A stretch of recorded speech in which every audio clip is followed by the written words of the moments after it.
Okay, so let's talk about Michael Martacci, who is the 26-year-old CEO of the $1 million startup SwagUp. Ever hear of it? Well, he is basically the ideal financial advisor prospect, and while he has 6 figures of investable assets, guess what? He isn't even remotely interested in working with a financial advisor, not in the slightest. How dare he, right? He would rather do it all by himself.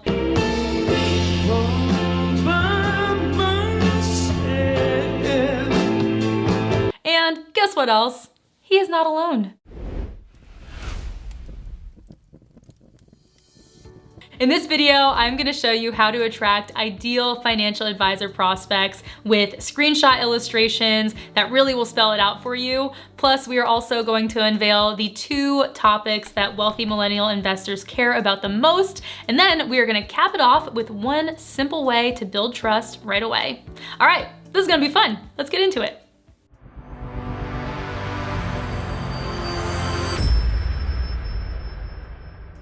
Hey Shift Nation, Margot J here, correspondent for Advisorist. Watch out boomers, because millennials have officially arrived in the workforce. And despite a huge shift in wealth from boomers to younger generations, I wouldn't exactly say that millennials are lining up to work with financial advisors. You wanna know what so many millennials are saying out there? Thanks, but no thanks. I've got this.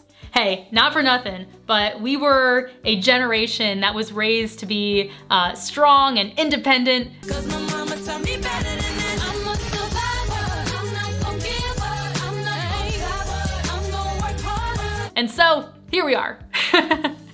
Robo-advisors and DIY wealth management platforms are all the rage right now, which is kind of leaving advisors on the outside looking in.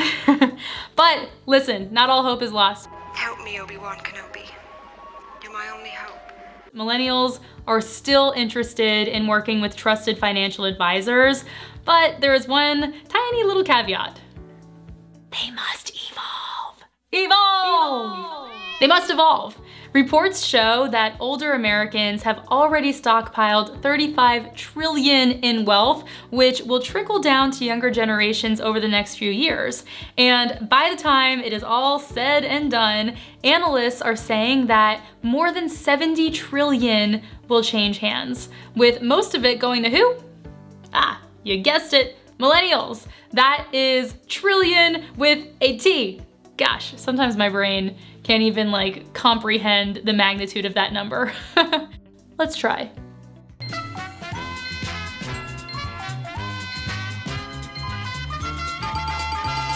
So while every financial advisor I know is focused on baby boomers and retirees, you don't have to look that far into the future to know where the wealth is going. Great Scott! Great Scott!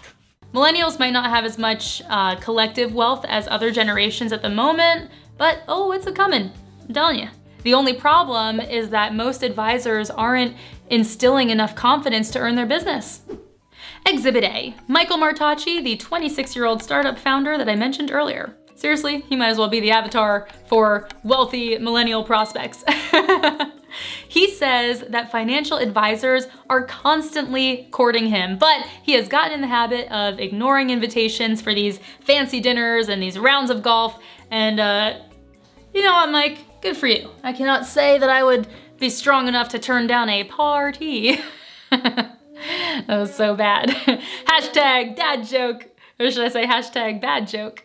That was no good.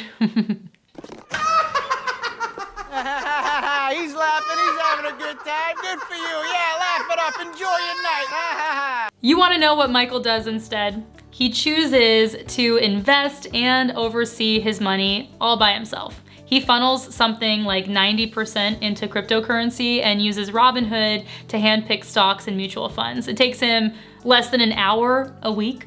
And you know what? He's happy with his ROI. He says it's easy to manage $500,000 to $1 million yourself. All right, Mike. $1 million. Yes, that's what I said. So put your eyes back into your sockets. I know that might sound like an exception to the rule, but it is actually becoming much more commonplace, especially with wealthy millennials. Reports show that 70% of households, get this, with a net worth of $500,000 or more that are headed by a person under 45 has an investing strategy that is either strongly or mostly self-directed. A recent study by Vanguard says that millennials are twice as likely as older investors to consider using a robo-advisor. They have grown up in a tech-dominated world and they have witnessed what's possible with DIY investing. So here, let's give a round of applause to the recent explosions in crypto and the Reddit stocks like GameStop and AMC for that shift.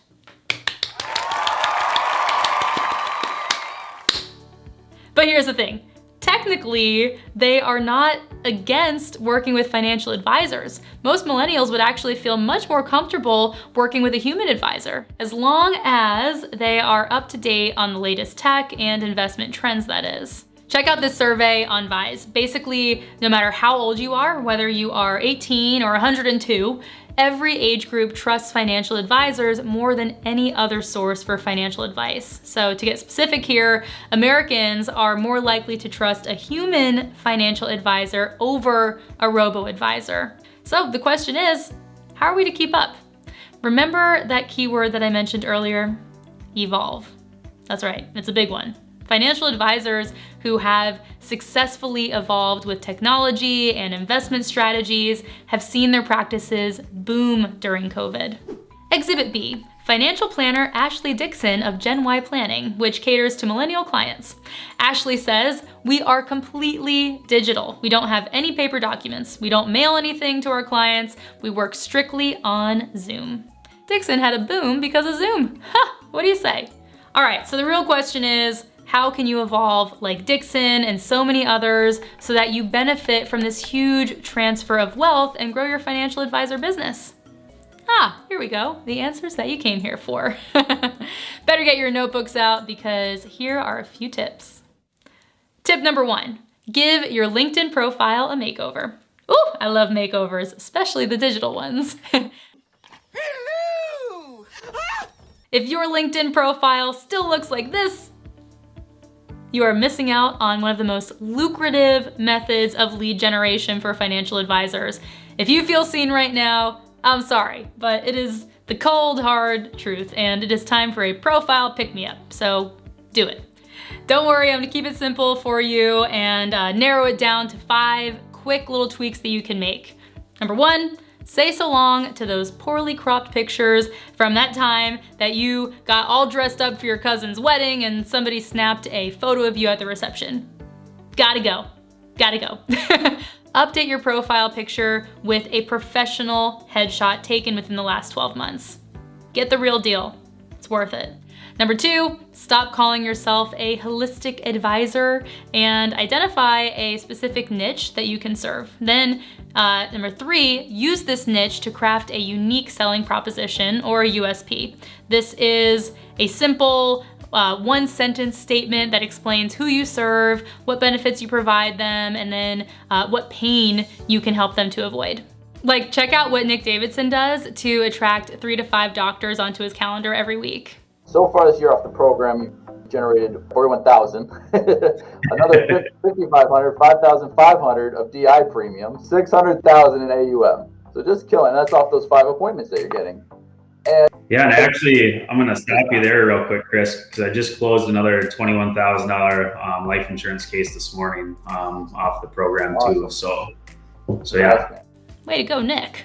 Number 4, update your LinkedIn banner to something simple that your niche will identify with.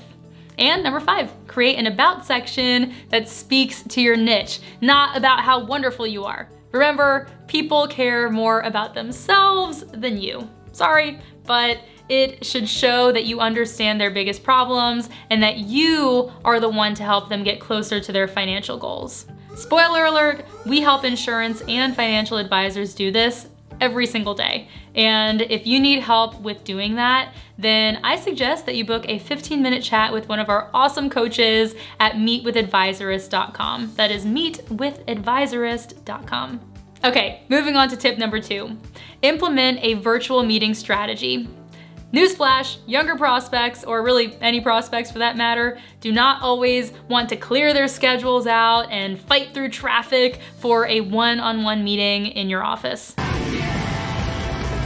Oh darn, all this horsepower and no room to gallop. They would much rather do it over Zoom. I know that I can personally attest to this. I have other things to do. So having a virtual meeting strategy will definitely help, and you can use Zoom and all of its rich features to the fullest. But if you are still shaky over there with the basic Zoom features and maybe you don't feel comfortable using that platform, then I'm sorry, but it is beyond time to learn. You gotta just do it. Just crack down and commit to learning Zoom. Oh, and don't be stingy. Invest in some basic equipment like a good camera, lighting, green screen, and you'll really get some crisp virtual backgrounds. It is so worth it.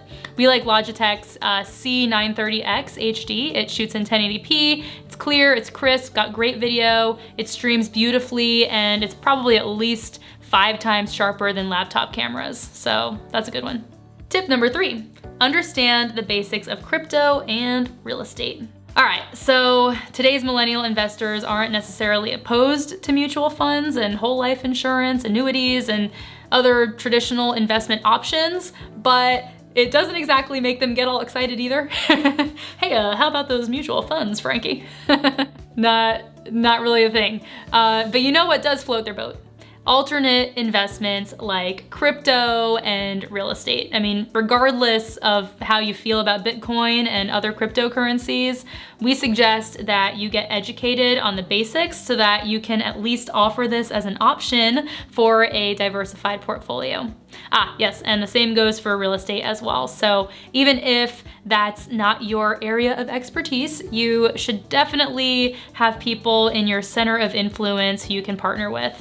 You'll thank us for that tip later, promise. All right, next tip, number 4, speak their language. Now, I'm not saying that you gotta say things like, I'm stoked and that's fire, or that's so sus, or whatever anybody's saying. I'm so outdated, I don't know. To get into the millennials' minds, it is actually often about a cause. Millennial investors are very interested in companies and funds that have a positive social impact. You know, they wanna know that their money is going to something that's socially responsible and socially responsible initiatives, even if that means making a slightly smaller return. Now, I think that is pretty sweet, and if you know this to be true, then you could do a much better job of speaking their language when you walk prospects through different investment options and strategies. It saves the turtles? Come on, count me in.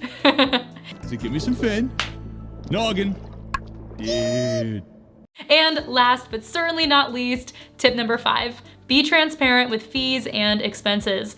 Now, when it comes to working with a financial advisor, high fees are the #1 fear that millennials have. They also get really squirmy when advisors aren't upfront about what they charge. I mean, honestly, I can second this. I do not like shystiness or dishonesty. Just give me the real deal and I will have so much more trust in you. And so the simplest way to avoid this shortcoming is to make it a non-issue. Be transparent with what you charge and be prepared to justify it without getting all defensive. Easy peasy. And there you have it, folks. I hope that you enjoyed these tips for financial advisors just as much as I enjoyed chatting with you about them today. Of course, if you found this discussion helpful and you want to access even more tips and strategies for growing your financial advisor business, we have the solution for you. You can join thousands of other virtual financial advisors who are registered for the Virtual Advisor Power Hour. It's the industry's #1 free weekly sales, marketing, and lead generation training. So just click the link in the comments. You're gonna love it, promise. And finally, we wanna hear from you. What do you think is the most important step that a financial advisor can take to engage millennial prospects and then turn them into clients? Huh? Got anything? Leave your comments below for us. I cannot wait to read them later. And as always, please hit the like and subscribe buttons for more great training, tools, and updates from Advisorist. I'll see you soon.